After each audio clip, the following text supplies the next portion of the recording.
Luckily, this is an odd case. We don't have things like this happen very often, where it's a continuation. Unfortunately, as I mentioned earlier, we've got 2 families that were heavily impacted, actually 3 families that have been heavily impacted. Breaking news tonight at 5, J.T. McLean, who was wanted in a Boone County double homicide, was found dead in South Dakota. Today, we also learned he is the suspect in a double homicide in Miller County as well. We have live team coverage on the details of the 4 killings in mid-Missouri, all connected to J.T. McLean. He was found dead, as we said, in South Dakota last night. Our live team coverage spans from Miller County, Boone County, and South Dakota. ABC 17's Layla Mitchell is live in Miller County after talking to the members of the community there. ABC 17 News anchor Lucas Geiser is in South Dakota, Dakota Dunes, where McLean was found dead. We're going to get to all of that in just a moment. But first, let's go out to my co-anchor, ABC 17's Zach Boetta, who is at the Boone County Sheriff's Department after the department wrapped up a news conference within the last 90 minutes. And Zach, the death investigations of Allison and Josie Abbott is still ongoing.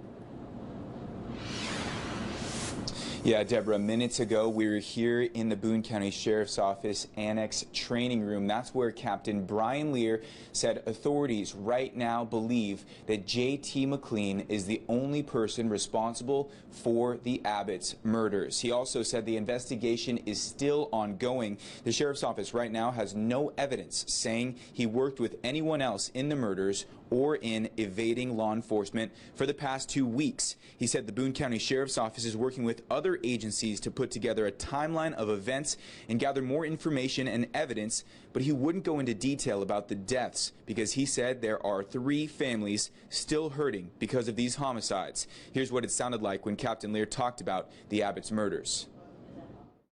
At this time, we believe J.T. McLean, now deceased, was the only person who murdered Allison and Josie. And Deborah, Captain Lear said there are multiple law enforcement agencies who are on this case, including the Miller County Sheriff's Office, as well as authorities in South Dakota. So they're trying to connect all the dots right now, and they are continuing this investigation. And we will have more coming up. Reporting live from Boone County, Zach Boetta, ABC 17 News. Zach, thank you. Now we're going to go live to ABC 17 News anchor Lucas Geiser, who arrived just hours ago in Dakota Dunes, South Dakota. And Lucas, you just spoke with the Union County Sheriff's Office there. And Deborah, I've just learned in the last 30 minutes that the Sheriff's Office has served 2 search warrants in relation to this case.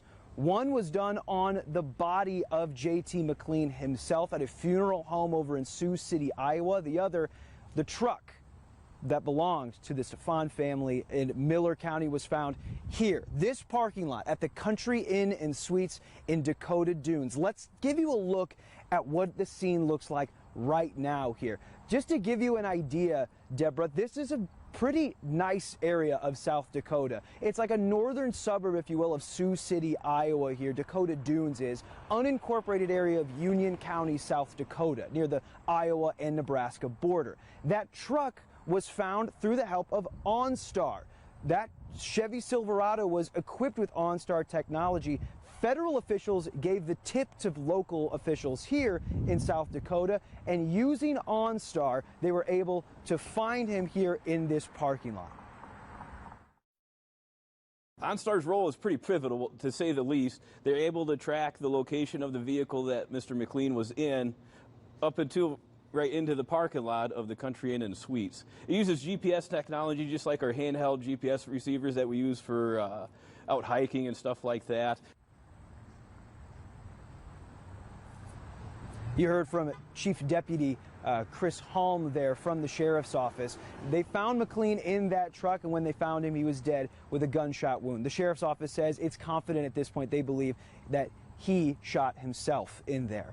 Now, there's also a connection. Why South Dakota, right? What's the connection? I talked to him about that and what they know of his connection to South Dakota. That's coming up at 6. Later in this newscast, though, I have a statement from OnStar on its role in this whole operation. I'll share that with you later in this show. Reporting live here in Dakota Dunes, South Dakota, Lucas Geisler, ABC 17 News.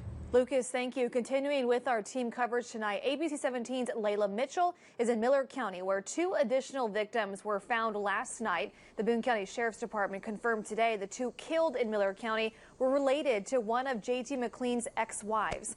And Layla, what did some of the members of the community tell you about the victims? Yeah, Deb, so right now I am right across the street from the house where the 2 victims, 74-year-old Daniel Stefan and 64-year-old Pamela Stefan, were found last night. Now today I was able to speak to a neighbor who asked to stay anonymous, but she told us the Stefans were great people, always willing to help anyone in need, and were dedicated members of their church. Take a listen. Just think about Dan and Pam. What an asset they were to this community. When you needed help, they were there. They were great people. You can hear in her voice just how loved the victims were, and she told me they will be greatly missed from the community. Now, that neighbor told me around 8:30 last night, officers were swarming the Stevens house here in Miller County on the 300 block of Route D in Kaiser. Officers were originally called to the house for a well-being check, and upon arrival, they found both of the Stefans deceased. Now today at the press conference, the Boone County Sheriff's Office confirmed that the 2 victims were related to one of McLean's ex-wives. J.T. McLean's motorcycle was found in the woods by the Stefans household, and we know that J.T. McLean stole a vehicle from the home.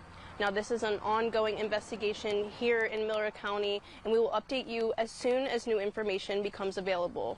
For now, reporting live in Miller County, Layla Mitchell, ABC 17 News. Layla, thank you. A lot has happened in the past 24 hours, but even more in the past 3 weeks has happened.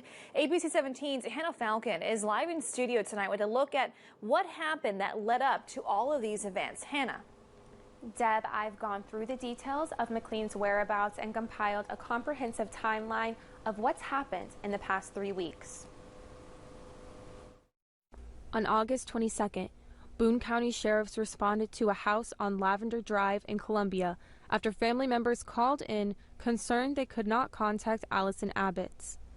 The second-grade teacher and her 11-year-old daughter Josie were found dead just days before the first day of school. She was a fantastic teacher. She loved her job. She loved her kiddos. An amazing mother. August 25th. Investigators revealed J.T. McLean, Allison's long-term boyfriend, was the suspected killer. McLean was a long-haul trucker, and his ex-wife told us he had a history of domestic violence. I'm not surprised he responded in such a way, but at the same time, I'm in shock. Since McLean had ties to cities all over the country, a nationwide hunt began. August 30th. Court documents in the Abbotts' murders were unsealed. We learned Allison was strangled and Josie was drowned in a bathtub.